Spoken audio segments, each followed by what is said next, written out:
When you're looking for a placeholder in a long line at Comic-Con, you hire the part-time henchman. I am Jeremy. I'm Joanna. Casey. And Jesse. Oh my gosh, it's been another week where things have moved a little bit faster than I intended. What's going on with everybody else in the room? Not much. Same old job hunt. Okay. That's same old. Well, I would say same old, but I'm currently pursuing a job, and that's been interesting. But unfortunately, I can't go into detail in public. Okay, so we may either you'll retire with tons of money, or you may be on America's Most Wanted next. Got it. One or the other. The other thing is I'm still knee deep in Champions Online, and I'm dusting off my Saturn lately. I've been playing some X-Men versus Street Fighter. Nice. Oh, Sega Saturn. For some reason, when you said you were dusting off your Saturn, I thought, wow, that car's been out of production forever.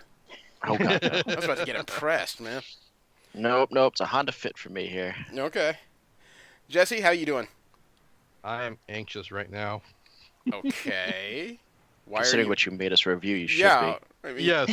Oh, yes. I didn't know if this was like a blood test, if you're waiting for a call from some girl or what, man. I'm really anxious right now. If they don't get that $5,000, they'll kill the hostage. Jeez. I got contacted by a documentary company. There's a company that's partnering up with Crunchyroll to make a documentary about how anime fandom has changed people's lives, and they look for applicants. And, you know, people thought my story was weird enough. It's like, Jeremy, go apply. Jeremy, go apply. Jeremy, go apply. It's like, fine, whatever. I applied. There, shut up. Not 48 hours later. Hello, Mr. Wilson. We'd like to talk to you about your experiences. Oh, God damn it. You're like, oh, man. Now I gotta get all presentable and stuff. I volunteer as tribute. But that was actually the second thing that happened to me on Sunday. The first thing was I went down to Union Station because there was a thing they were doing called the Retrocade. Some video game... already sounds fun. Well, some video game company took over an annex in LA's Union Station that's usually used for filming. It's one of those areas of the building that's been relatively untouched since like the 1940s, or it's been restored to this point continuously. A lot of people use it for like period filming and things like that. This company took a bunch of their stand-ups, put them up in here like an old-fashioned arcade, set up a DJ with a bunch of cheesy 80s music, and set all of the video games to free play. Oh, nice. And the entrance fee for this was nothing. It was what? It was a free exhibition. The only thing they charged for was drinks and snacks. That's not bad, though. That sounds like fun.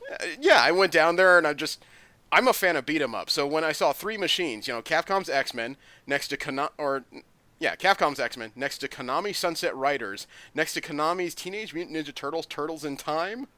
Nice. Jesus, man. Dude, I was there for like 90 minutes solid. I finished Turtles in Time, immediately stepped behind Sunset Riders, and one guy like stepped back, and the other three there just said, "Dude, stand in." It's like, oh, okay. Wow, Sunset Riders. Speaking of which, you know what? I was actually at an arcade just recently, and a brand new Teenage Mutant Ninja Turtles beat 'em up is on. It's a massive 4-stick arcade unit using the new Nickelodeon versions. Huh. Interesting. Yeah, but standing there wasting time playing video games, suddenly I was reminded of my youth, which is a lot like my adulthood. Playing video games for hours on them? Pretty much, yeah.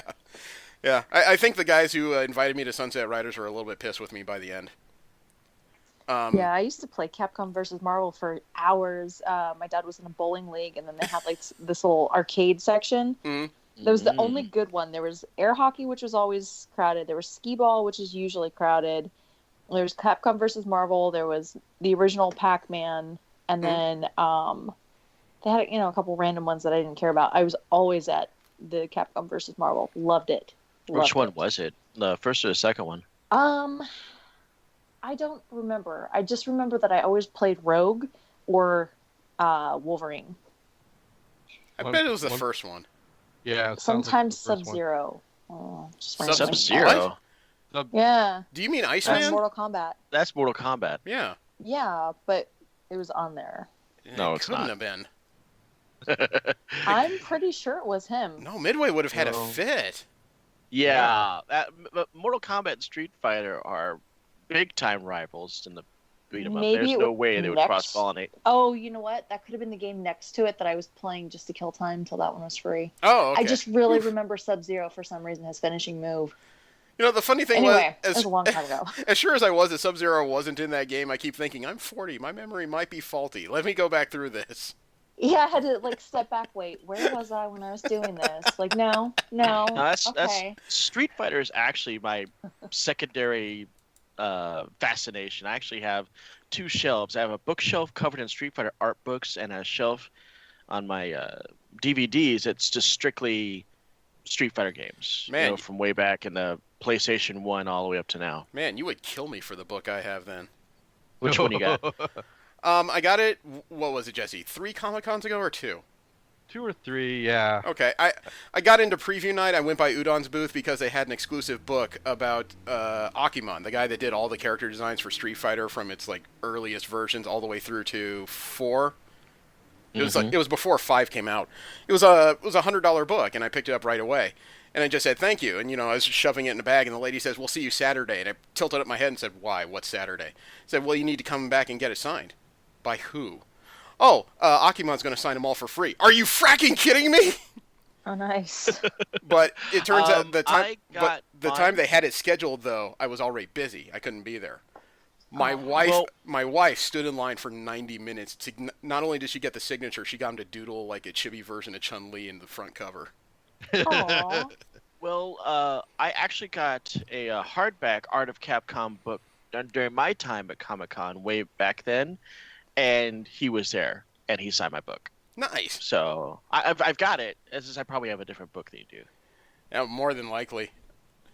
The subject of this week is Knuckles the Echidna by Archie Comics. Actually, it's 2 different storylines. We'll get to that after the news of the week, and we'll start off with Marvel comic news. The various characters and properties owned by the House of Mouse, which turns out to be an expanding list at this point, and what they're doing in the near future.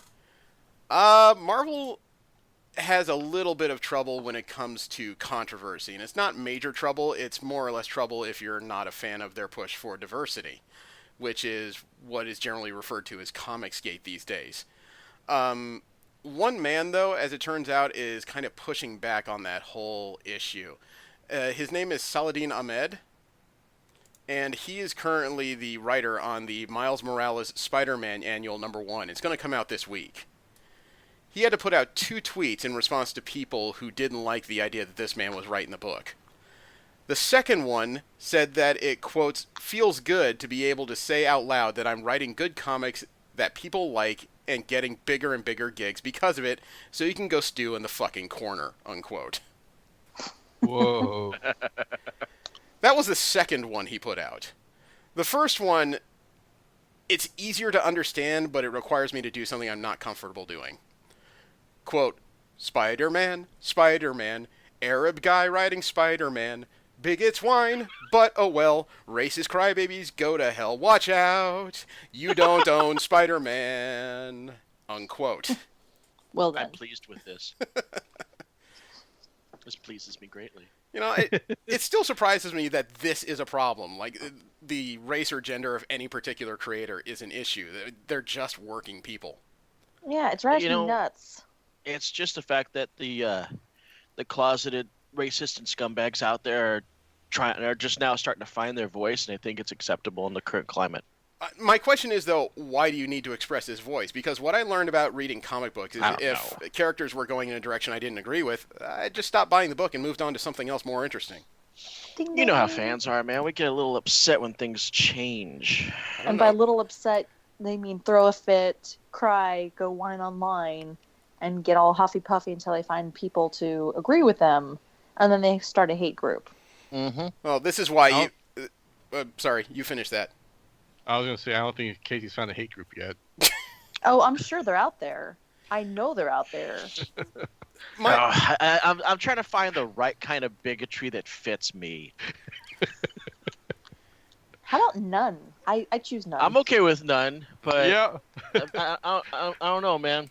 I was about to say the Finns. I'm not too sure about them. the funny thing is, though, dude.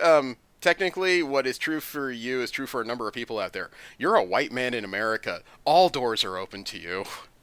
This, you know what? I will freely admit this, that when it comes to the various flavors of hatred, I definitely have the full menu ahead of me. Isn't it odd that white people have the most diverse hatred possibilities? We really do.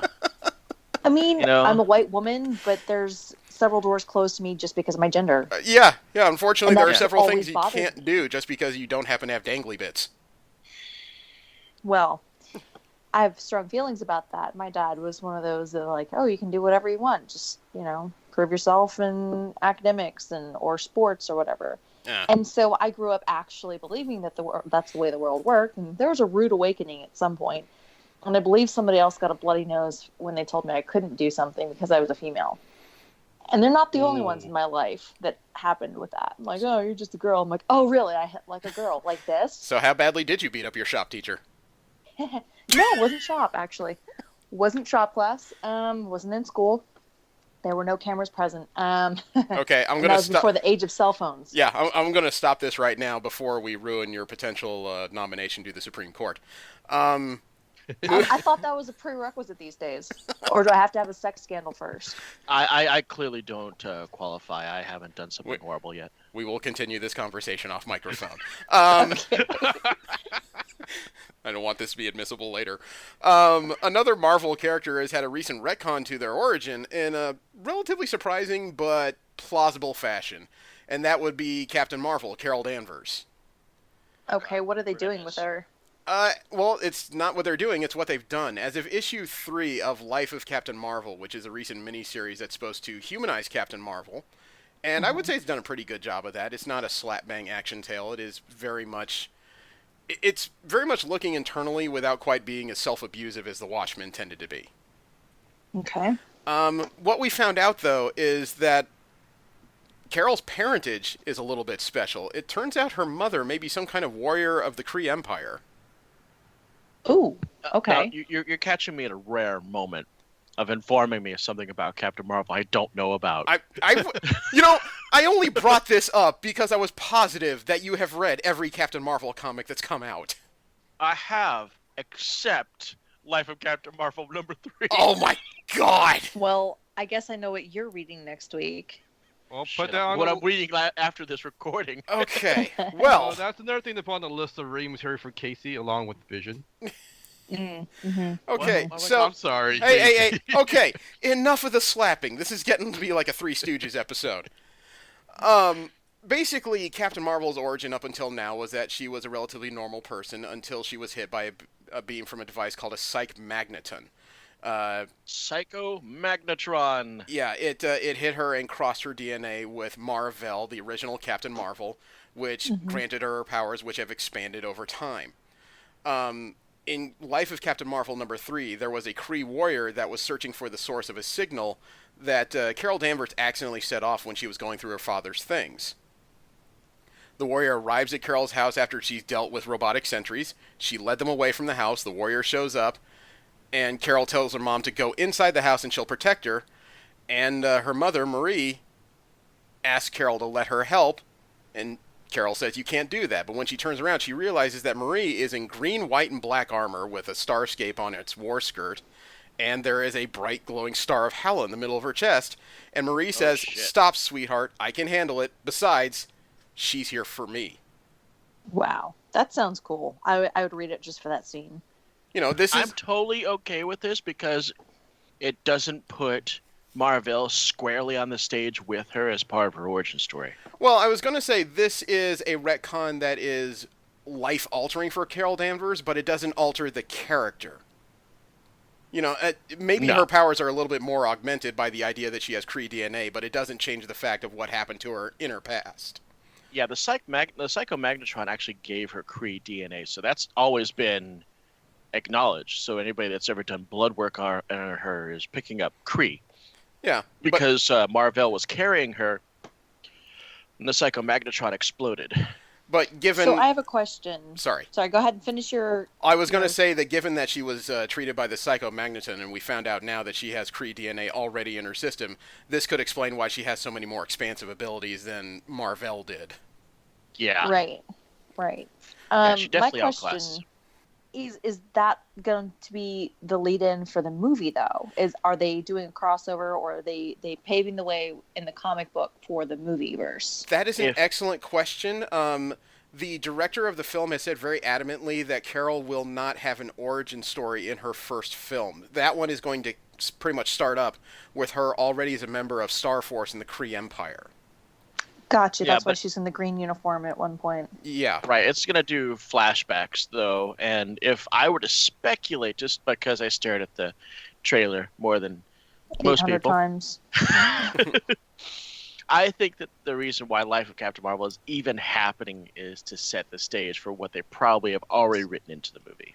Right. Well, sometimes they do that. They'll write things in to lead up to the movie in the comics, not necessarily tie-ins or crossovers, but to kind of prepare the general public who follows it for what's in the movie. But sometimes they kind of throw red herrings out and then go something totally different in the movie. That's what I was kind of also wondering. It makes her origin highly accessible when you think about the context of the first one. She was an Air Force pilot who became best friends with a Kree sleeper agent who was wearing these powerful negabands that gave him his powers. Then, because she intercepted a beam meant for him, it crossed her DNA with his. Therefore, she became a superhuman, rather than the newer version of the origin story, which is hybrid with an accident.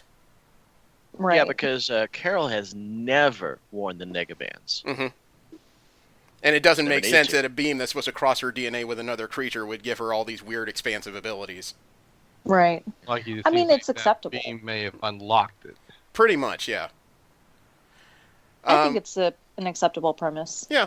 You know, I didn't say I had a problem with it. I just brought it up because it is a big change to a character. Not all big changes are, oh my god, stop it, you're killing my childhood. Sometimes it's just, you figured out how to make that work. Also, sometimes they are. Two fun facts about Carol I'll share now that we're talking about her. Number one, when she first appeared, she was completely unaware of her alter ego. It would switch upon danger, and they would have no memories of the other person. Secondly, Mystique first appeared in a Miss Marvel series. Mm-hmm. I actually knew both of those. Yay. One of the reasons why Rogue was sent after her in the first place. Dun, dun, dun. Well, I do have more information regarding the teaser that Chris Soule laid out last week in regards to Daredevil. Okay. The tease that he sent out is going to be his final story in his run of Daredevil, and they're calling it The Death of Daredevil. The arc will begin in October with Daredevil 609. It's going to end with 612 3 months later. Soule explained in a video from Marvel.com, quote, "A lot of writers in the past have left Daredevil in terrible situations at the end of their runs. Brian Michael Bendis put him in prison for Ed Brubaker to handle. Mark Waid, who preceded me, had Daredevil in San Francisco. His secret identity was blown. He wasn't a lawyer anymore. I had to handle all of that. So I wanted to carry on the grand tradition of leaving Daredevil in the worst spot imaginable, letting the next writer somehow deal with the impossible problem that Matt will never get out of. And I wanted to make mine the biggest one that has ever been done, which is why I'm calling my last arc on Daredevil Death of Daredevil," unquote. Well, gauntlet thrown, sir. I'm just going to kill them Yeah. off. Good luck, guys. It sounds like the writing style that Doc Hammer and his partner have on the Venture Brothers. You know, the two of them would basically handle every other episode of writing duties. And towards the end of of whatever they were doing, they'd walk in the office of the other and said, "You'll never guess what I did." Then they'll lay it out. Then the other guy will look down his paper and go, "Crap," and start scratching out entire paragraphs. Nice. But Daredevil's not high on my priority list. I must admit, though, I'm curious to know how literal the title of Death of Daredevil is. I was just wondering that because sometimes it could be metaphoric. Maybe they go by a different name then. Yeah, or maybe Matt Murdock's playing dead and nobody knows that he's still out there. Right, like fakes his death. Right. Yeah. J. Jonah Jameson is getting a new job in Marvel Comics, and it's one that he's well suited for. As revealed by the solicits in December 2018, The Amazing Spider-Man number 11 will have J. Jonah Jameson, who at this point does know that Peter Parker and Spider-Man are the same person, as a shock jock. I can see that. He's entering the world of radio. Spider-Man shock jock. Yes, which puts him in the crosshairs of several other people out there in New York City. Because New York is heavily populated by superheroes, but it's pretty much equally populated by supervillains. This is one of the reasons I'll never live there. Yeah. Well, I don't think it's as bad as Gotham.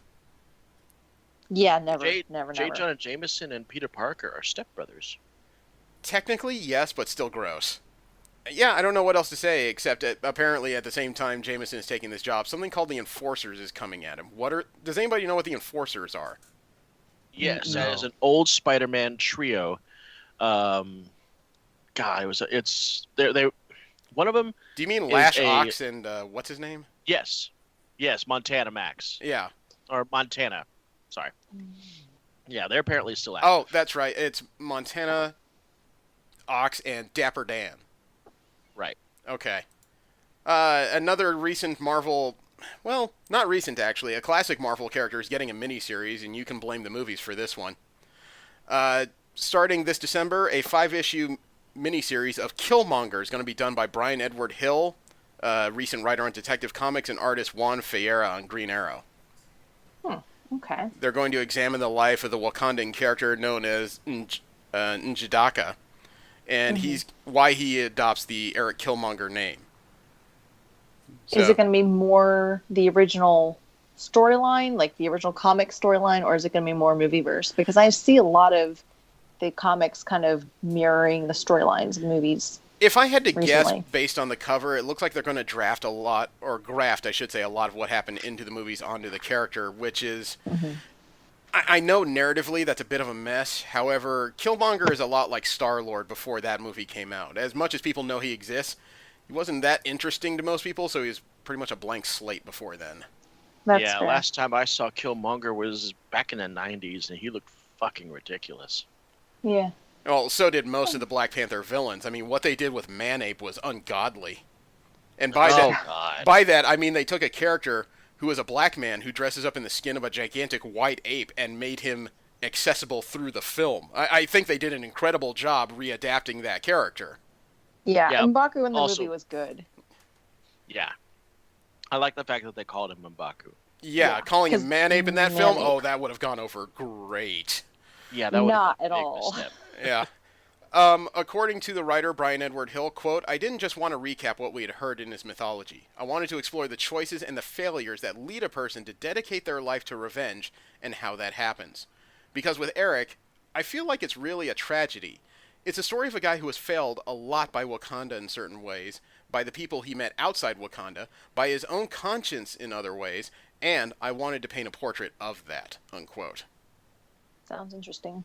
It sounds like kind of a miniseries based on Breaking Bad. Not a Yeah. terrible thing, but could be a good story if it's well told. 5 issues, though? I wonder if that's enough. Don't know. I don't know.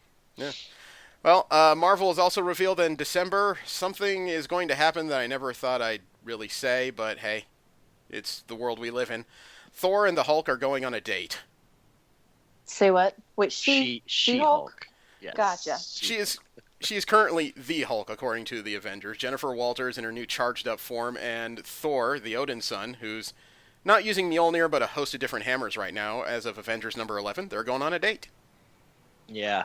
I mean, it's not completely unheard of. Jennifer does date Avengers. She has dated Avengers. She's even bagged her share of villains. Could the world survive these two getting physical, though? Well, I mean, I think we tested that theory when we saw that scene between Juggernaut and She-Hulk. Except that was an a-hole She-Hulk. That was an extra-dimensional She-Hulk, as we found out from later storylines. Oh, that's because the writer was disgusted with it and he wanted to rewrite it. But, I mean, it was written as legit. I know, but I like the a-hole storyline, not because it's great narratively, but just because it's poking fun at its own continuity problems. Yeah, I never really understood what the big problem with that. I mean, at the time, Juggernaut was actually on the path for redemption. I don't know. As far as I know, it was one of those moves that had about as much derision in the writer's room as you usually find on the internet. It's just one of those cases where a bunch of people didn't agree that this could happen. But, oh, yeah. Hey, folks, go ahead and Google Juggernaut and She-Hulk and see what they did to their bed. And please tell me you don't get something from browsers for that. It's like Casey said, it's not unheard of. It's one of those moves that I'm sure it's going to be met by the internet with some people who are just disgusted by the idea and a few others who are saying that's not how my headcanon goes. I don't know. This may be the first woman that could outclass Odin's son in an arm wrestling contest. Very true. Especially in her new charged up form. Apparently she's swollen, not necessarily because she is just out of control, but because she absorbed some kind of excess radiation from a dead celestial, a gigantic spacefaring being, and it's affecting her in unknown ways, including the possibility that she may lose control and explode at some point with gamma energy. Not literally explode, but there may be a gigantic radiation burst if she's not careful. And to give you an idea as to how touchy the situation is, she put her arm on a control while she was talking to Stephen Strange and pushed herself off it while she was in human form. And when Strange looked back, the indentation of her hand was all over that console. Huh. So, she may have unknown power as of yet. Fantastic Four number 4 is going to answer a question we've had since we heard this series is being restarted. Where are the Fantastic Four going to be based? We've read that the Baxter Building is going to be owned by some unknown crew called the Fantastics. Most of their other places were in that address, so where are they going to be? Well, they're getting a new home in a very old location in Marvel Comics. Is it the Avengers Mansion? No. Their new base of operations will be a brand new building on Yancey Street, which is the home neighborhood of Ben Grimm. As a matter of fact, the address is number 4 Yancey Street. He's the perpetual victim of the Yancey Street gang. Yeah. Even as a superpowered orange rock, basically, he still gets pranked on by the local kids. Yeah. So, they're getting a new address, a brand new base. It looks almost like a regular, I don't know, I guess you could say an extra-sized brownstone. I'm sure it's going to look innocuous, but as soon as you step inside, you're probably going to get hit by 3 different lasers and a scanner. You know, I gotta say, I'm not a fan of the Fantastic Four. I think that, by and large, their stories are really boring. Mm. But I have to agree. yeah, I recently did a review for DVS for Fantastic Four number 2. Yeah, so did Name I. drop. Oh, you did one too? Okay. Yeah. This is the second time you and I have both reviewed the same thing. Well, But I think that's okay. their second issue was my pick of the week because I was kind of surprised. The second issue made the story compelling. Exactly. That was exactly what I wrote. I was exceedingly surprised how easily I was drawn into the book. Yeah. I mean, granted, it helped because they basically pulled in at the end every member who's ever worn a 4. But, Except Hulk. yeah, well, I'm sure there's still a little bit of a problem with him. Yeah. Unfortunately, Chelsea Kane, the writer who was supposed to be doing the follow-up to the Vision miniseries, things are not going terrifically well for her personally. Well, I should say professionally. She said recently with the Daily Beast, quote, Marvel wanted it to be clean and quiet, with the implication, not even, with the understanding that they had more projects for me in the future if we could keep this clean and not make anybody look bad. I really didn't like being told not to talk about it. I didn't like being told that they just kind of wanted to leak it to the press and then let it go and not have anybody make the story bigger by granting interviews or answering questions or even just online or anything. Yeah, I'm dead to them. I guess there is that freedom of being like, well, I don't have to worry about that anymore, unquote. Yeah, she went on to dictate that Marvel said that they didn't want to say anything because they didn't want anybody to look bad, which translates that they didn't want to look bad. Yeah. Exactly. Yeah.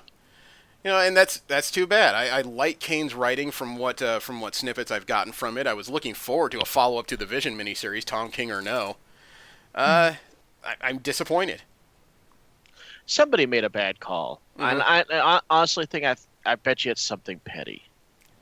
Very likely. I can't say for sure what it was. I know that Kane was working with her husband, Mark Mohan, and they were pairing with Odd Cock to follow up to the Eisner Award-winning series by Tom King. So I don't know if editorial felt like they wouldn't have enough control if that many people who live together or work together were going to be on the same book. Yeah, well, Well, dumb. yeah. The December solicitations have added another wrinkle as to what's going on with the X-Men. We know that the Uncanny X-Men series is restarting this fall, which actually I believe it's starting up next month. No, November. Yeah. It's starting in November.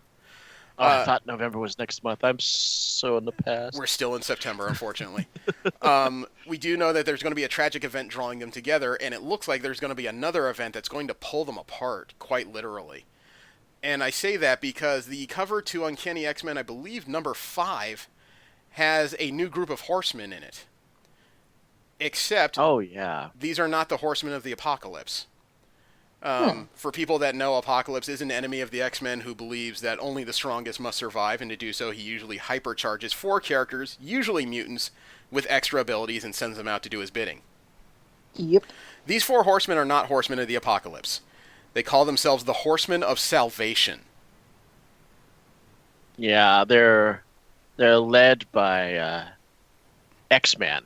Yeah, they appear to be Or led by Nate Nate Gray. Gray, which is an alternative version of Cable from the Age of Apocalypse. Definitely a product of the 90s. And Yeah. what were the membership we're looking at is what, like Blob, Angel, Omega Red, and I want to say Toad, but I'm not sure. The 4th character is rather mysterious. Omega Red, Blob, and Angel are relatively easy to recognize for X-Men readers. The 4th one has been throwing off everybody. They have not been able to figure out who he is. It's a man with gray hair and a beard, purple robes, and he's carrying a staff with an X at the top. He looks like a wizard, and he's dressed in purple, but his clothes aren't really leading to anything because the clothes of the other 3 characters have all had massive changes to them. Not the usual color schemes or patterns. Is it like Ahab or something like that? Ahab, it could potentially be. There's a couple of things that could allude to him, but this man is not a cyborg. He is just a man. So I thought they'd actually named him. No, I've been checking everywhere. Nobody has any names associated with him. The only other thing that came out of these 4 covers was one that appeared to be 4 Junior League or training X-Men, and potentially future versions of them, or aged-up versions of Pixie, Glob Herman, Armor, and Rockslide. That's all I've got. I'm relatively curious to read this now, though, because that is a big shift in story. The only other... I'm sorry? No, go ahead. I'm talking to myself, actually. Okay. Which is strange since we're, being recorded and all. Yeah. The only other story I have in Marvel comic news is that Marvel has announced what they're doing for an X-Men special, and this one is going to be a one-shot starring the X-Men. It's going to come out December 5th. They're calling it Merry X-Men #1. It's going to provide a look into the holiday happenings of various X-Men and X-Men adjacent characters like Magneto's Hanukkah plans, what Rogue and Gambit are going to do as their first Christmas as a married couple, and Jubilee's mall navigating skills being put to the test. I'm guessing that means shopping. There will be 25 stories in Merry X-Men #1.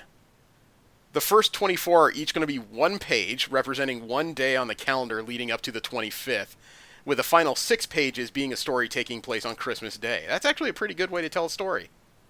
Yeah. There is a number of creators on this book.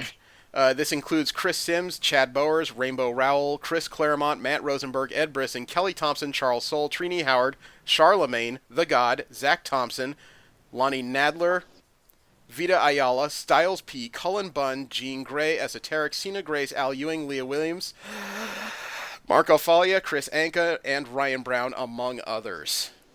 And a partridge in a pear tree. Truly. I'm not usually for Christmas specials, and it's not because it's X-Men, but this idea of 25 different stories over 30 pages has me super curious. It sounds interesting, though. Yeah. Maybe they're doing it like those old Hostess commercials. The whole story is all on 1 page. And the whole thing is solved by everybody sharing a Hostess fruit pie. I was actually just reading one of those. The one that was starred Ice Master as he fought Spider-Man and the Human Torch. I wasn't reading them, but that whole concept came back into prominence for me after Dragon Con. Some guy was cosplaying as Lex Luthor stealing fruit pies. Oh, I saw that picture. That was brilliant. That surprised the hell out of me. He even had a rack he was pulling on a string complete with fake pies all over it. Nice. From here, we will get into DC comic news. This is where we talk about the other major company in comics and their characters and storylines happening now and in the near future. Heroes in Crisis debuts this week, but it's already had a change in format. Clayman is being replaced by Lee Weeks on the 3rd issue of it, the one that comes out in November. Mitch Gerard, who was previously announced to be joining the book in an unspecified role, is now doing the art duties on Heroes in Crisis #7. Also, December has been announced as a skip month for the event. For some reason, they're not producing any issues of this book in December. They're going to put out the following one in January. They've also announced that they're expanding Heroes in Crisis by 2 issues. There's a lot of changes happening to this at the last minute. Yeah. Yes. That scares me a little bit when they say they're increasing it by 2 issues. I hope that means that they've already had everything, if not drawn, at the very least written, and they just found out they have more story than they intended. I would hate to think that 2 months before the book comes out, they've decided to tack on these last 2 issues when you consider how long it takes to produce a comic from beginning to end. Yeah, I wonder what the story is behind that. I don't know. There wasn't any reason given for it, just the details given, and that was probably pulled apart by various reporters reading the solicits and figuring out that Diamond had to change their schedules. Mm.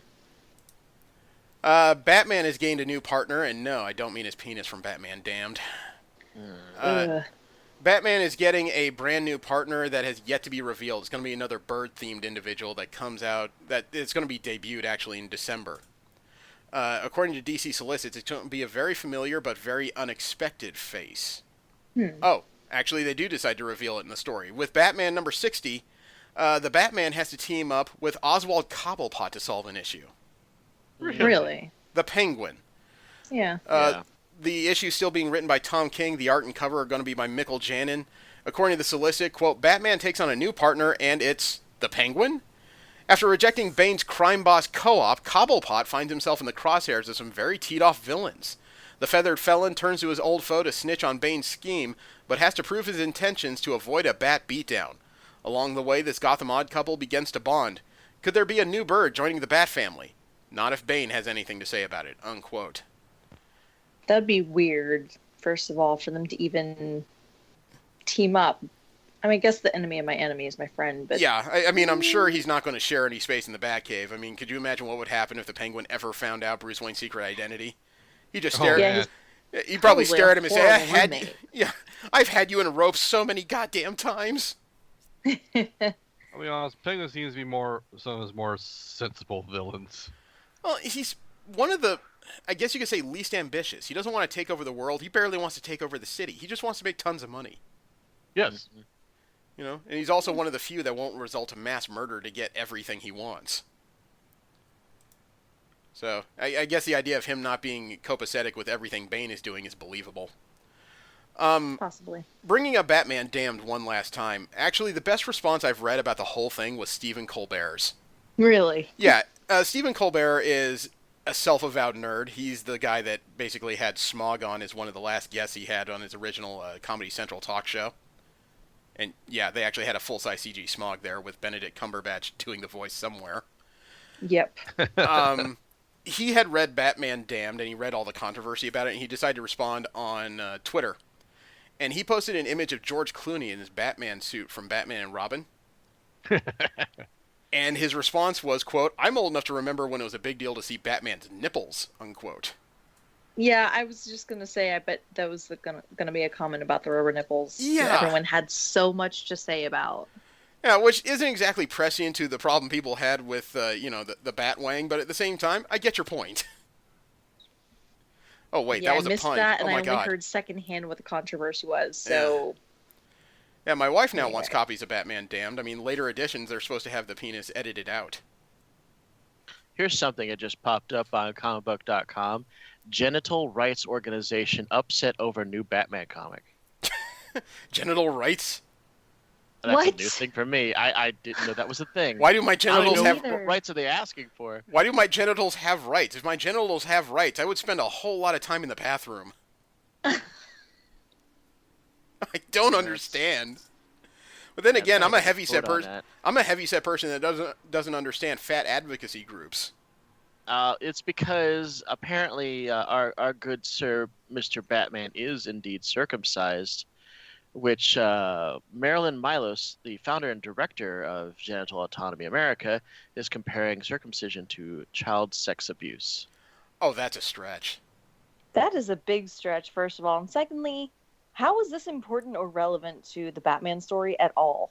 It's not. He showed his wiener, How did and this become everyone a thing? saw it. Because I guess somebody wanted the soapbox that day. I'm kind of ashamed that it's a stretch turned into a pun, and I really didn't mean that.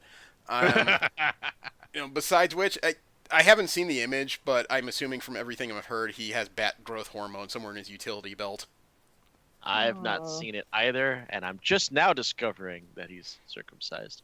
Something to put in the back of my brain, along with the rest of the information I intend to ignore and Well, forget. Now that you said that Next out, to Watchmen. yeah. Well, yeah. Now that you said that out loud, Mazel Tov, Bruce Wayne.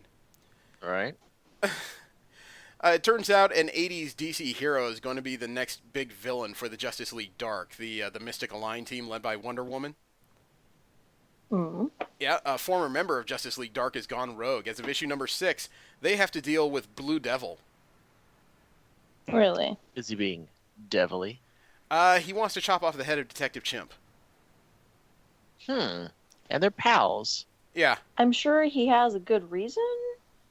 I'm not fully aware of the story. From what I understand from other outlets, in a prior Justice League Dark episode, Blue Devil had to be abandoned in another dimension to save the rest of the team, and it may have been Chimp's decision to do so at the time.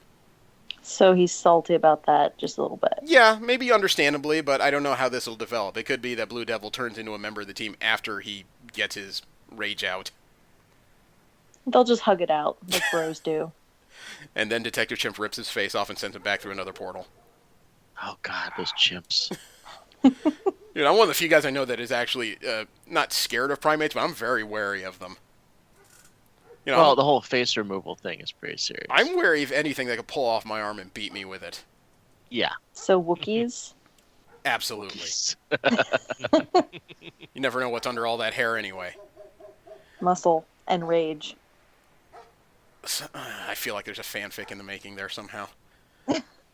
Or how about the I cut know. scene from The Force Awakens when Chewbacca actually does rip somebody's arm off? Yeah. Not aware. Really? Yeah. It happens in the bar scene when they land on that planet, that place that's covered in all those banners. Huh. The planet with the Somebody place. gets rude. Oh, it's isn't it the alien that gave Finn crap and tried to steal her BB-8 unit? It's one of them. Yeah, I think it's that guy, and yeah, Chewbacca rips his arm off. Yeah, I am very light when it comes to Star Wars knowledge, and that's purposeful. I enjoy the films and such. I'm not one that digs into the mythos and the extra stuff.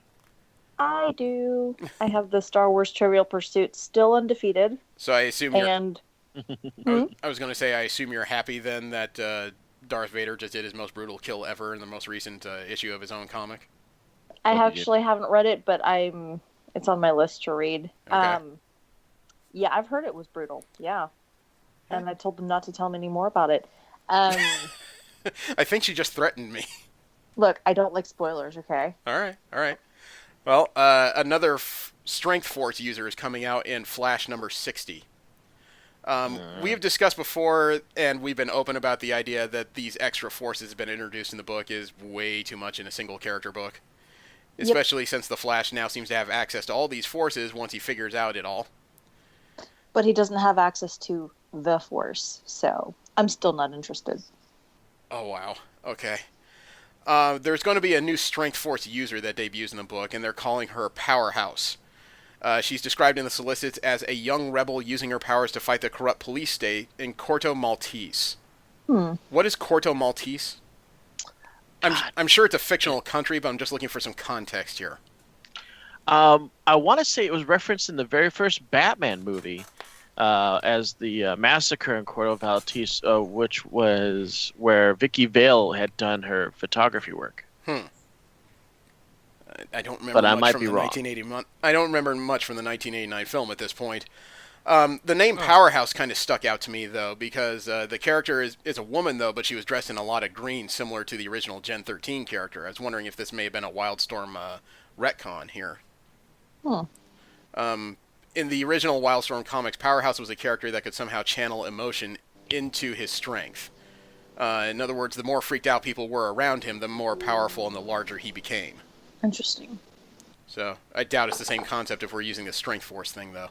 Yeah, alright. Corto Maltese is it's a fictional country in South America. Huh. We Okay. can thank Frank Miller for its inception. Oh boy. Not a big Frank Miller fan personally. I know that's a bit of a divisive statement, but his work just never appealed to me personally. Last up when it comes to DC comic news, we're supposed to get an official origin as to what the current version of Hawkman is all about with issue number 7 on December 12th. The series is... I can see the art is by Brian Hitch. I'm not sure if he's writing it as well. Oh, okay. The art's by Brian Hitch. The writing is by Robert Venditti. Don't. What? Never mind. I must admit the current version of Hawkman is much more accessible and grounded than prior versions have been, regardless of if he's an ancient Egyptian prince or an alien warlord or some weird combination of the two. This one is easier to approach. Whether or not it'll stand in the long term is still kind of up in the air, only because it's the 7th issue. I really don't think you can... Well, I mean, you have to wonder, is there anything that's really, really cool about Hawkman or his past or his origin?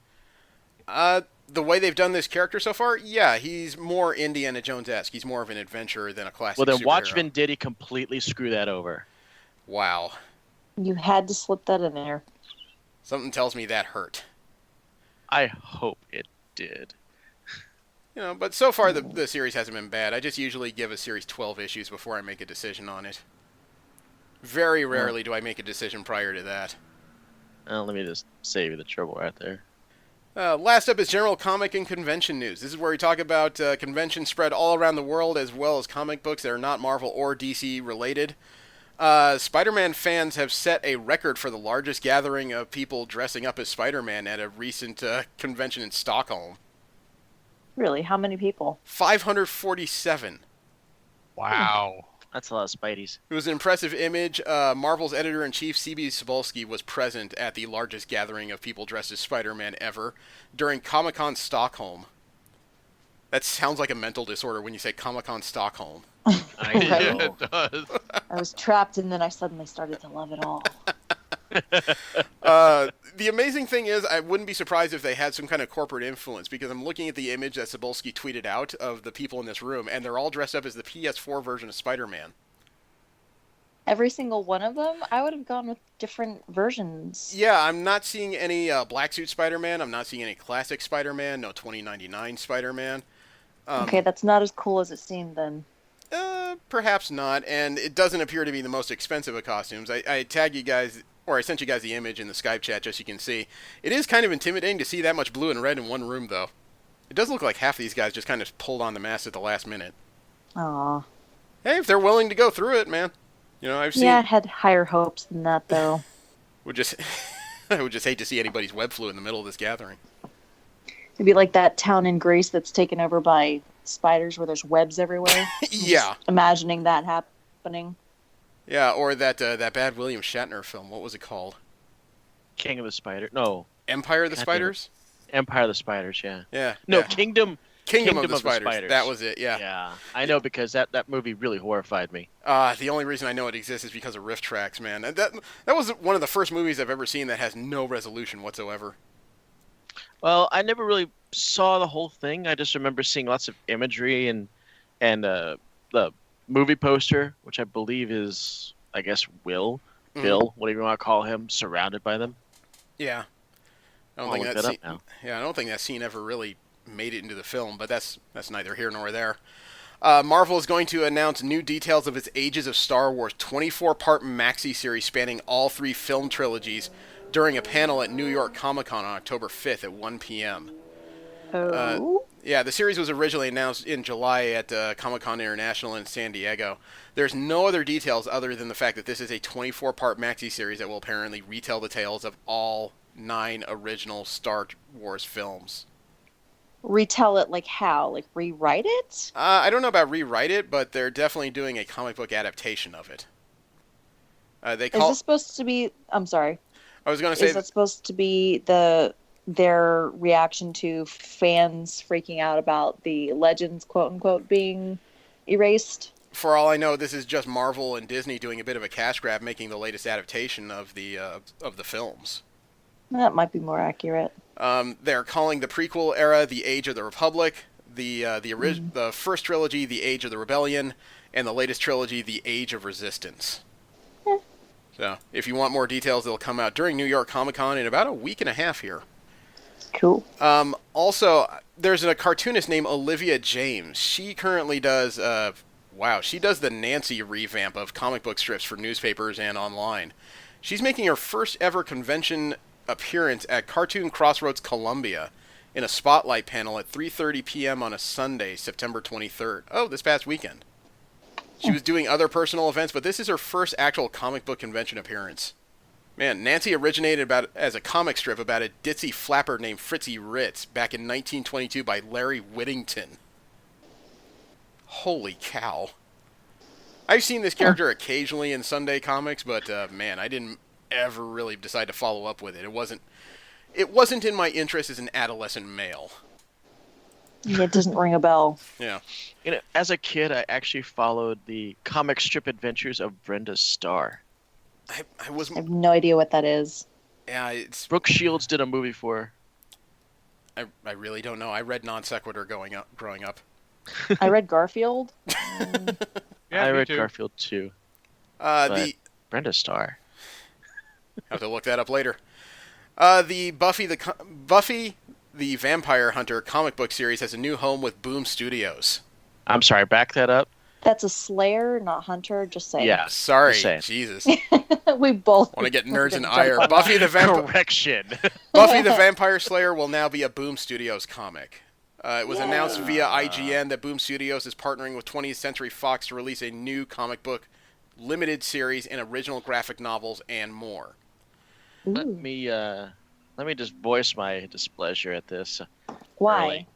Okay, well, for one thing, they're ending the continuity, from what I'm seeing, of Buffy after season 7, because the promotional image that they're using for this is her back in the high school days. And honestly, I'm kind of sick and bored of the non-canon high school adventures that didn't sell when it was doing it back in Dark Horse before.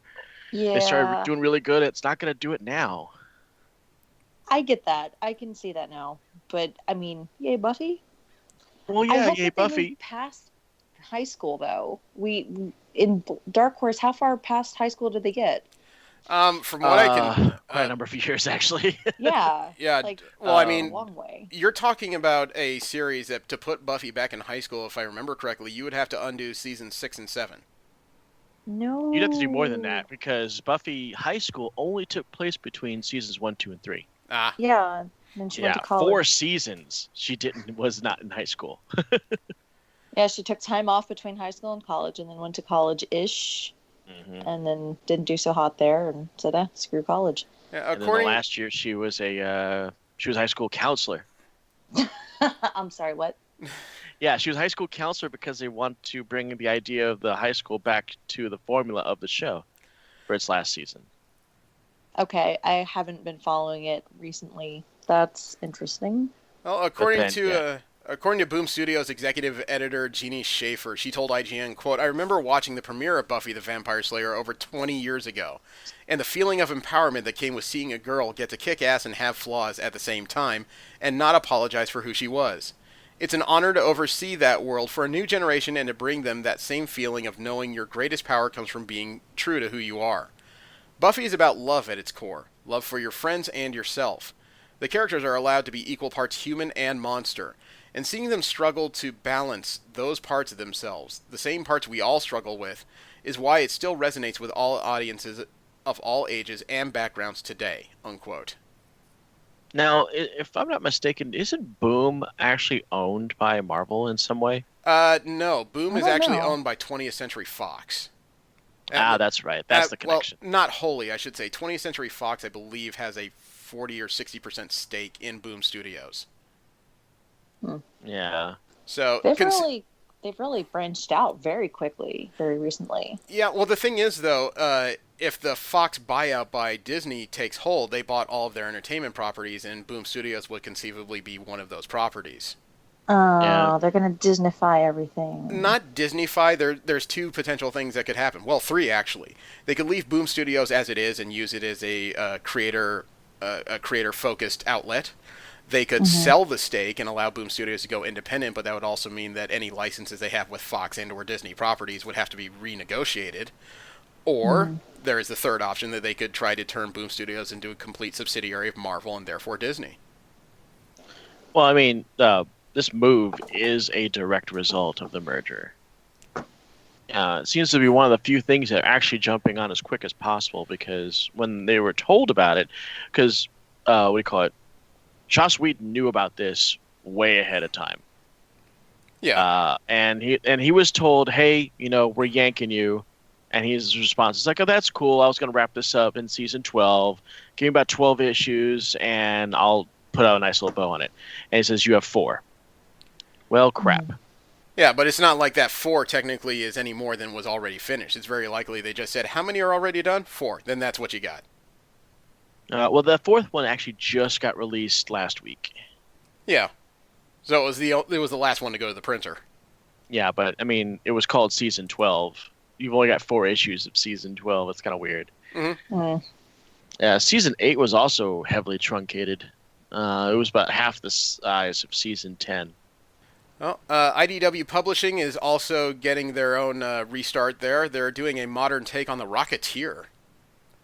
Really? Yeah, they have a new 5-issue miniseries. They're calling it Rocketeer Reborn. It debuts in December. It's written by Elsa Chartier and Pierre Collinet. Sounds like a couple French names. They're known for Star Wars Adventures and The Infinite Loop. It's being illustrated by Javier Pulido, whose work includes Amazing Spider-Man and Hawkeye. It definitely looks like they're going for a retro-noirish take on the art here. The Rocketeer was introduced in 1982 in a series of short stories written and illustrated by Dan Stevens, and it was published by Pacific Comics at the time. Does anyone remember the TV show? I remember it was the a movie. TV show? Yeah, I remember the movie. Was it a miniseries or a movie? Maybe it was a movie. Yeah, I It remember was the a movie by Disney. Mm-hmm. With Jennifer Connelly in it. Yeah, it wasn't Disney Direct. It was one of their affiliates, so they did it a little bit on the sly. I think Touchstone did it. You're right. Yeah, all I can remember from that movie very clearly was a Rocketeer costume, which looked picture perfect for the comic books, and Jennifer Connelly in a tight white dress. Mm-hmm. Pretty much everyone's takeaway, I guess. Well, I thought it was a pretty rockin' movie at the time. It has not aged well. Yeah. And Timothy Dalton, as much as he's a great stuntman, dude, he was chewing up the scenery during that film. And I don't think the guy that actually starred in that movie did anything else after that. Billy Campbell, No, I don't recall him doing much other than a couple cameo roles and walk-ons. Yeah, and talk about dropping a ball on that one. Yeah, I mean, Disney could have really had something, but I don't think they knew how to follow up on the movie. Yeah. Wow, there's a brand new set of deluxe hardcover editions coming out from Dark Horse from one of the most brutal mangas of all time, and it's one I can't reread. Kentaro Miura's Berserk. Never read it. I saw the anime. Yeah, the series is coming in early 2019 on the eve of the 30th anniversary of the series. Dark Horse has announced the first 3 volumes will be released in leather-bound deluxe editions. The rest will be published in matching volumes released at a later date. They're also publishing the first Berserk light novel, The Flame Dragon Knight, in April of 2019. Berserk is a very brutal and very stark anime that's set in medieval ages around a sword for hire. I think his name was Guts. Yep.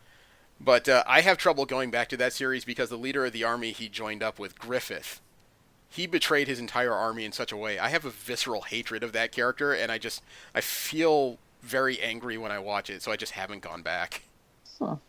It's one of That's those fair. few times where I got way too swept into the story, and I know I'm too deep into it. I have to step back and say no. That's fair. Last up in general comic news, it's a Dark Horse series. Who knows who the character of Geralt of Rivera? Riviera. Riviera. According to this story on CBR.com, it's Rivera, Rivera. Are you talking about the character from Witcher? I've Yes. seen enough playthroughs of that game. That's not how it's pronounced. Okay. They're doing a comic book miniseries based on The Witcher. They're calling it Of Flesh and Flame. It's going to be written by Alexandra Motya? Motyka. She did the script for The Witcher 3 The Wild Hunt. It's going to be illustrated by Mariana Strakowska. It's a 4-issue mini from Dark Horse and CD Projekt Red, where the character of Geralt is called away from his usual pursuit of hunting monsters to help an old friend solve a mystery involving their daughter. What's it called? The Witcher of Flesh and Flame. Adding that to my list. Yeah, I don't have a release period yet. Here we go. It's going to be released in comic stores and digitally December 19th. Cool.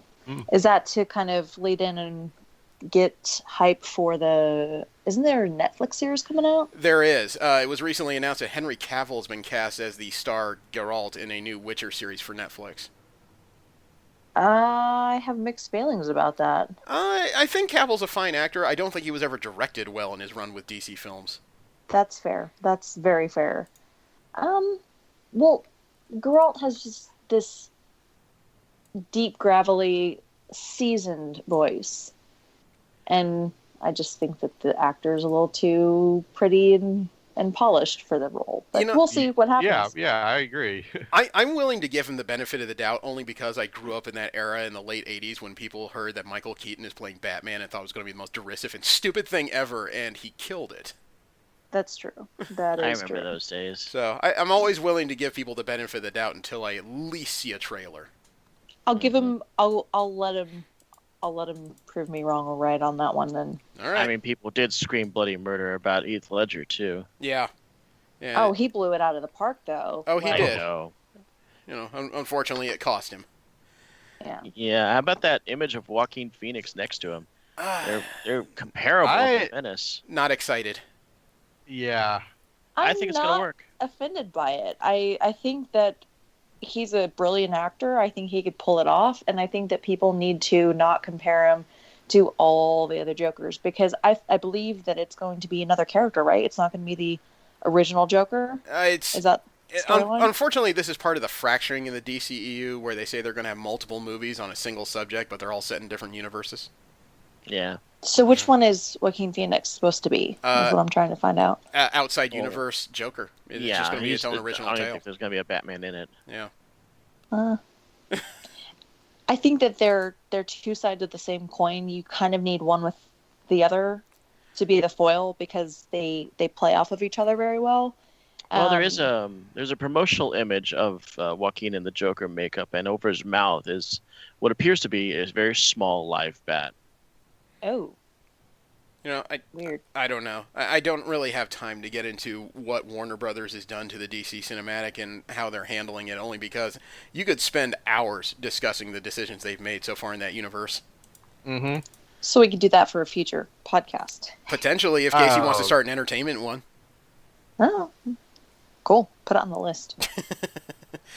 The subject of this week is Knuckles, the Echidna in Archie Comics. This is 2 miniseries that was recommended by Jesse, and they are very much 90s series. The writers are Ken Penders and Kent Taylor. The art is done by Manny Galan and Andrew Pepoy. The colors are by Carl Bolliers. The letters are by Jeff Powell. And this is an original tale that doesn't appear to be canon to any sort of video games by Sega, but definitely stars one of the side characters of the Sonic the Hedgehog franchise. And I admit, going in, I feel like I was missing part of the story. But Jesse, you mentioned that these 2 miniseries were behind something else. They are not.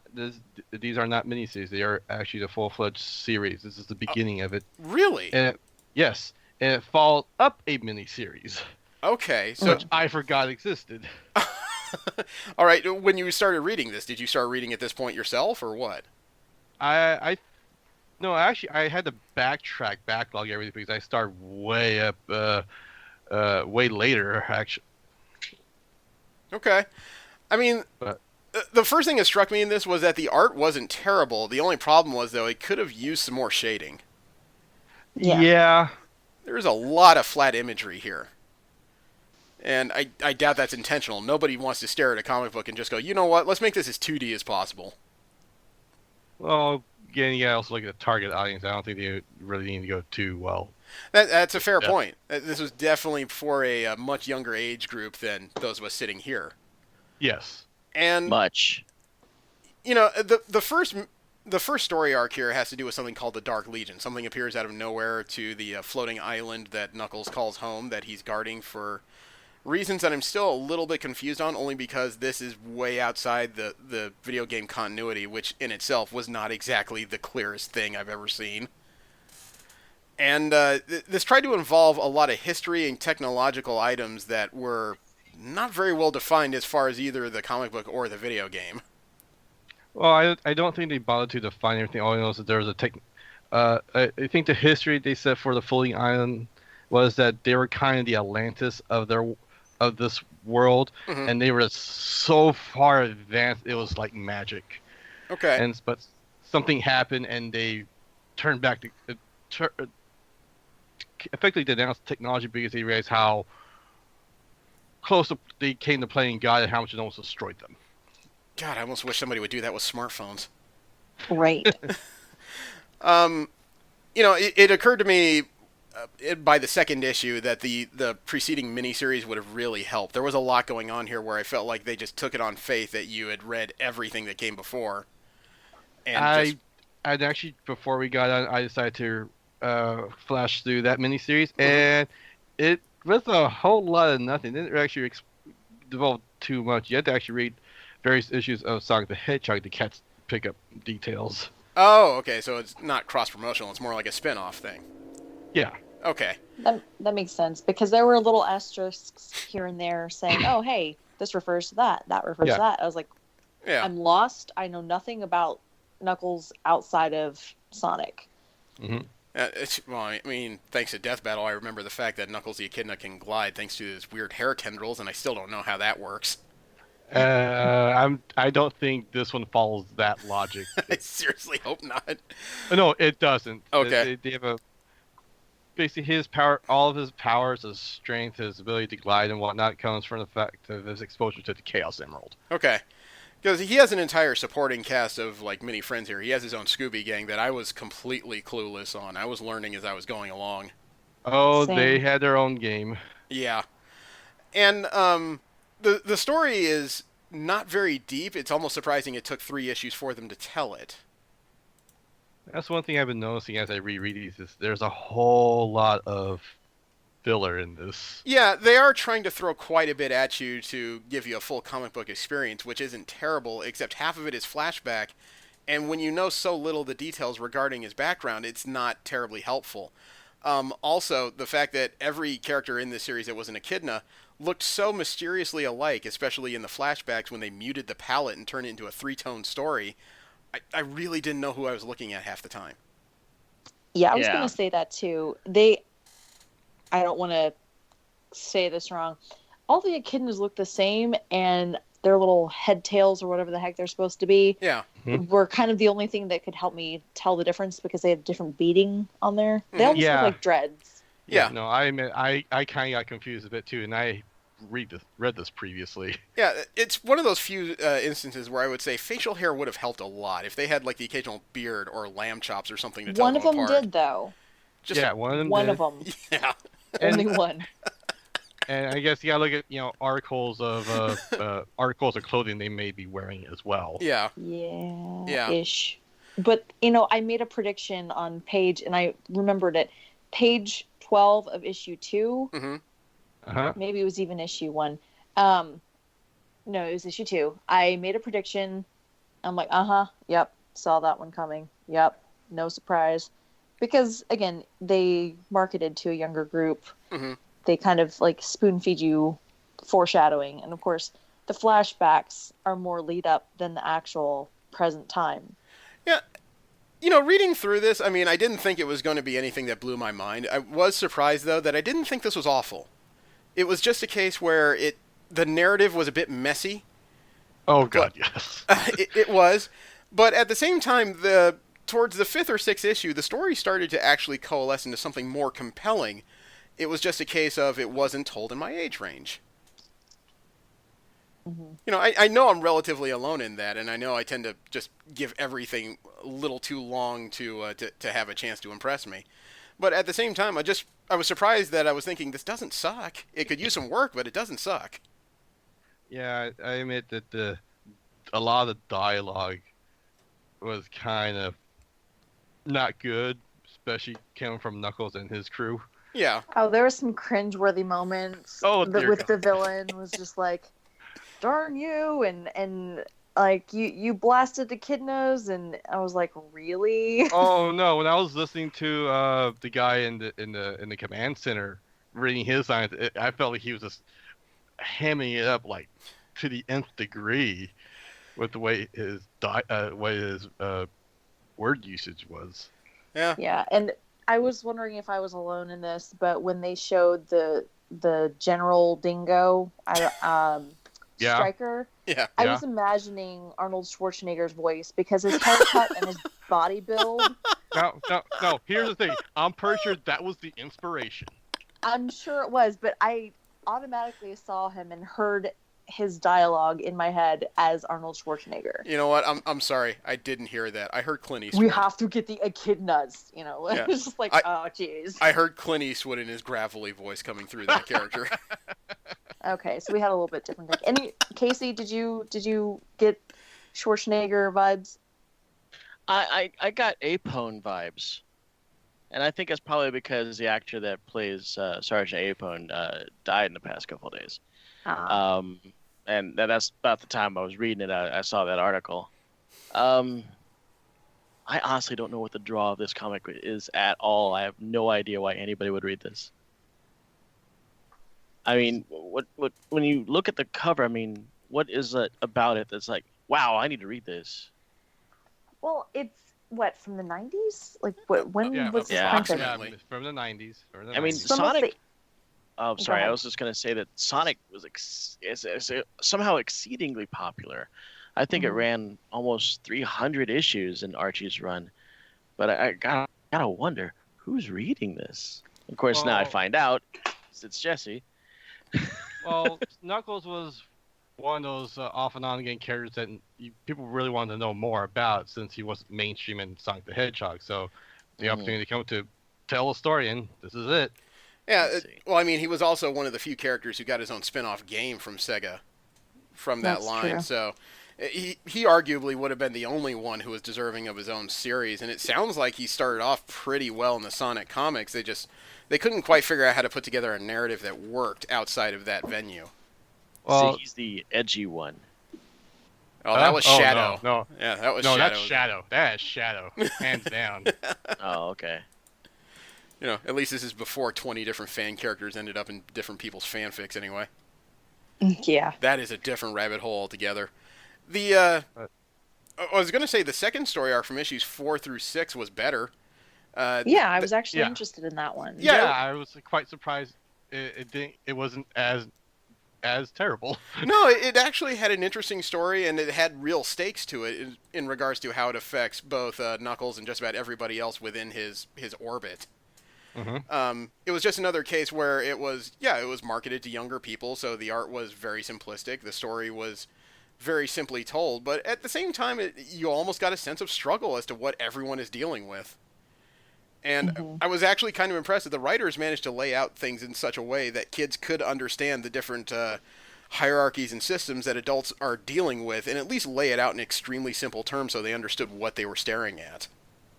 Yeah, it was definitely approachable in that manner. I thought like the conversion between the two planes of existence, I guess is what they were getting at. Yeah.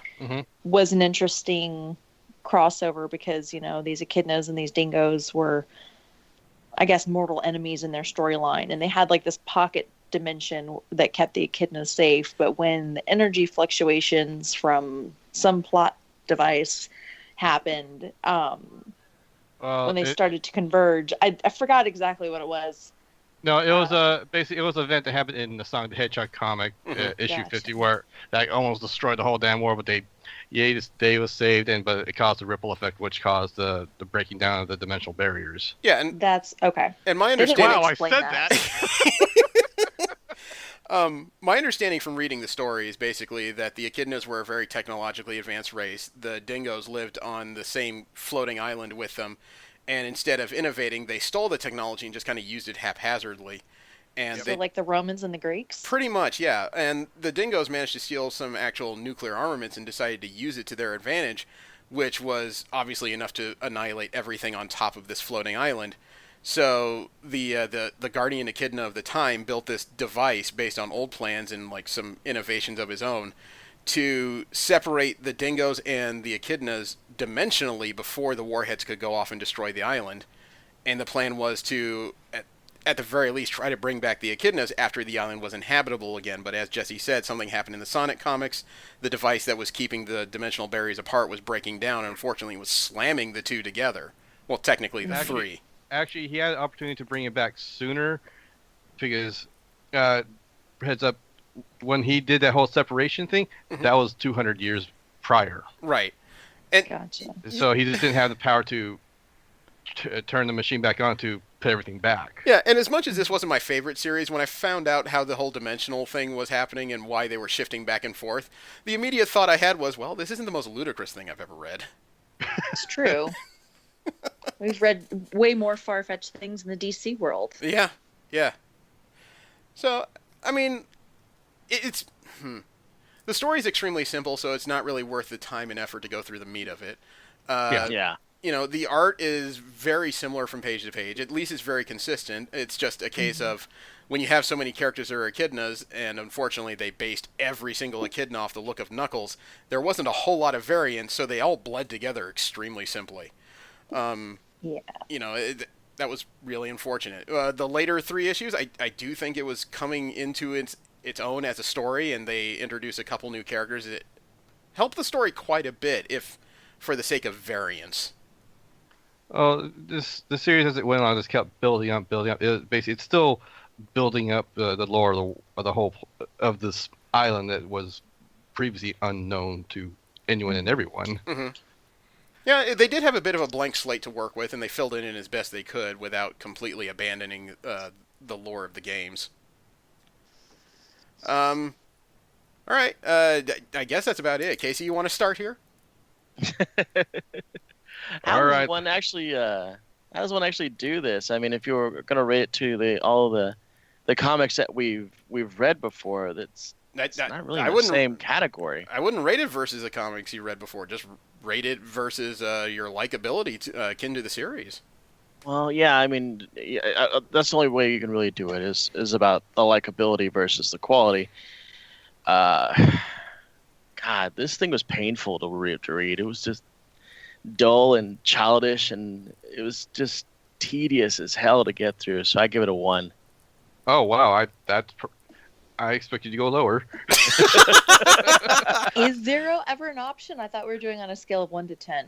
Yeah, I mean, I do want to give it some. I will give it the 1 more point simply because it was using complex 3-syllable words, so it didn't completely insult the audience. Okay, Joanna, what do you think here? Okay, well, it took me back to my childhood, and there were some things like advertisements in the pages, like lip smackers and Fruity Pebbles that I'm like, man, I can just like smell and taste those. Those are like part of my childhood. You can't rate the commercials. No, I'm just saying like it all had the She was effect to flashing take me back. Yeah. to playing the games on my friend's Genesis, and my friend also used to doodle her own Sonic characters, and I probably write fan fiction too, the fun kind, not the weird kind. And it just kind of all took me back. It kind of felt like a Sonic fan fiction because it was a spinoff. The second story arc was definitely more meaty than the first. Mm-hmm. At least the artwork was consistent throughout. I did find it a little difficult to get into at first. The first story arc, I was just kind of like dragging, kind of sighed. And my husband's like, "What's wrong?" I'm like, I'm just trying to get into this, you know. Yeah.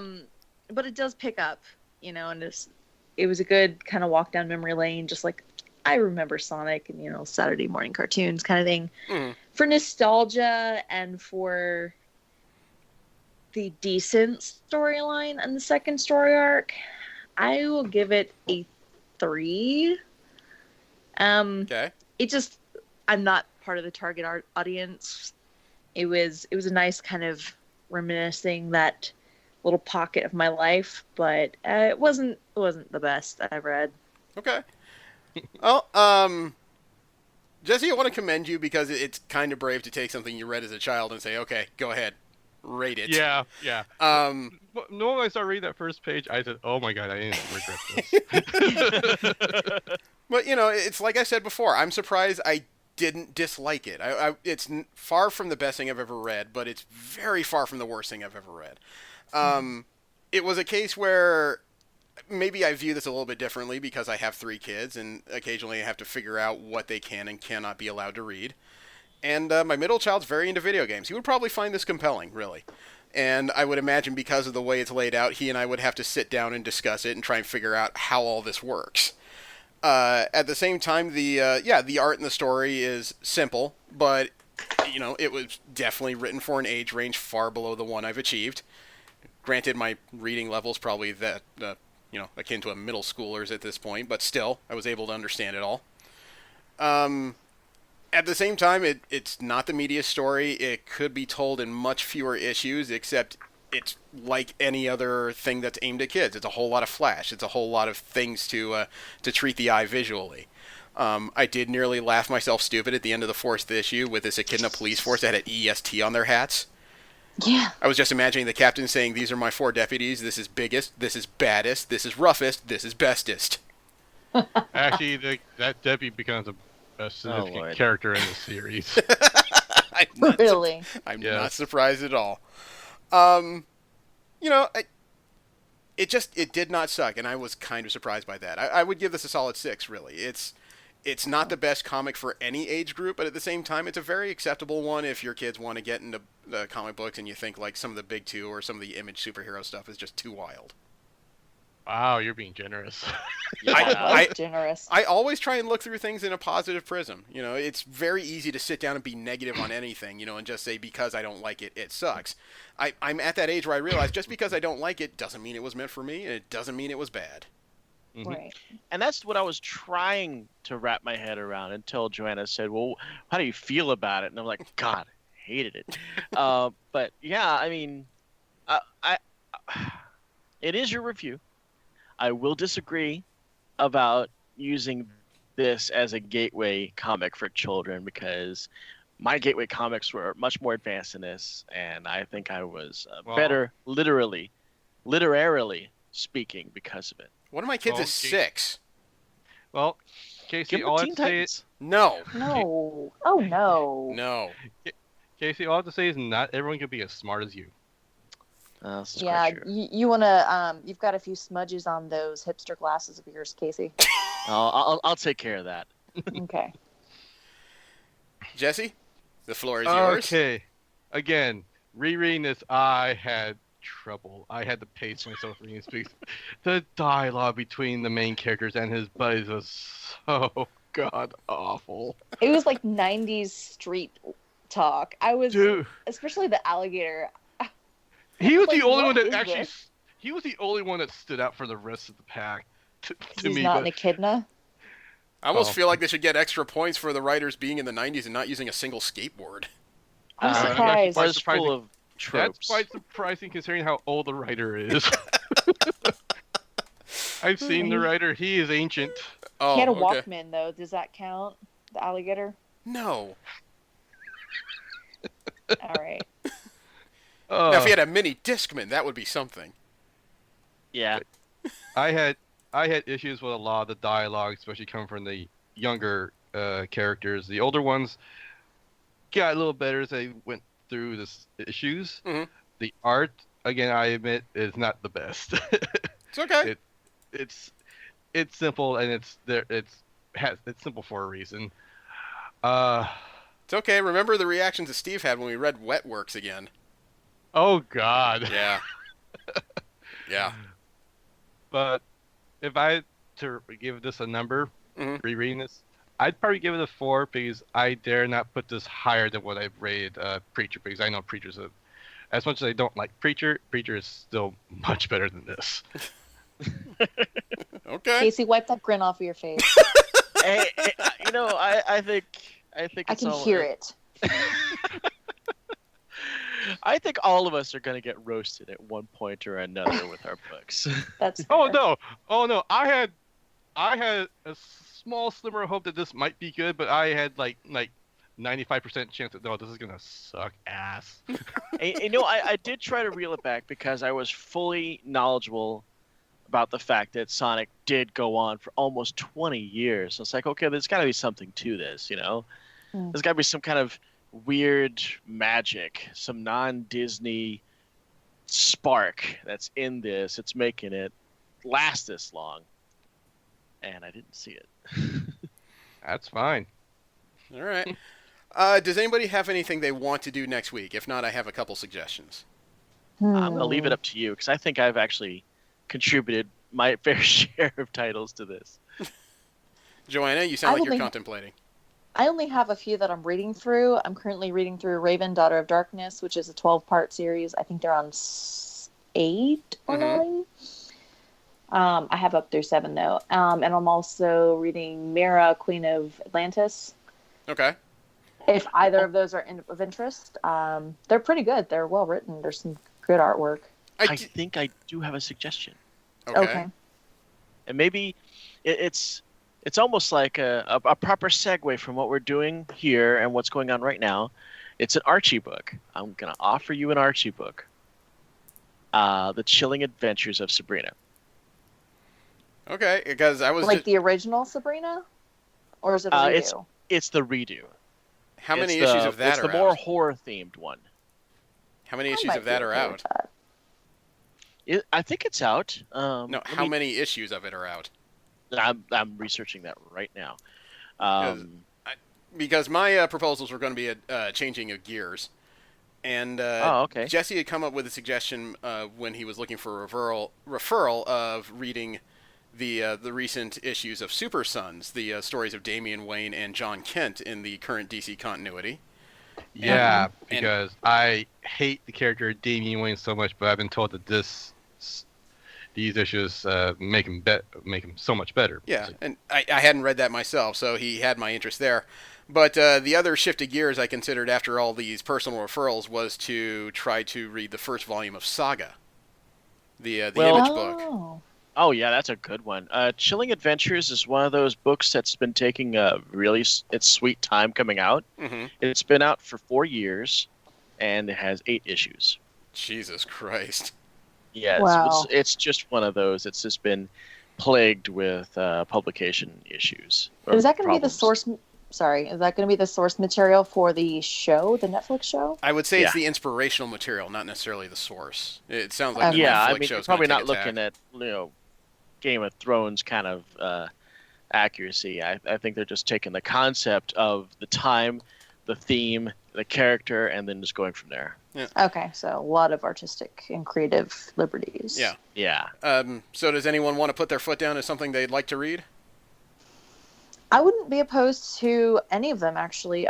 Super Sons, I think my husband has that one. I haven't read any of it. Saga sounds good from everything that I've heard from it. And The Chilling Adventures of Sabrina sounds interesting also. Do you want to maybe line those up in the next couple weeks? And that way we have 3 weeks decided. I wouldn't mind that. I'd just like to figure out which one we're doing first. Let's do Saga. I like Saga. All right. Okay. All right, can do. So the next one will be the first volume of Saga. Thank you very much for tuning in. I invite you to come back next week and listen to more of us arguing over what good means. Thank you very much. Have a great one. I am Jeremy. I'm Joanna. I'm Knuckles. Knucklehead. And as promised, I apologize for this read. Oh my God. God, stand up for yourself. Have a good one, Go to your everybody. corner. All of you. Your corners. And fight.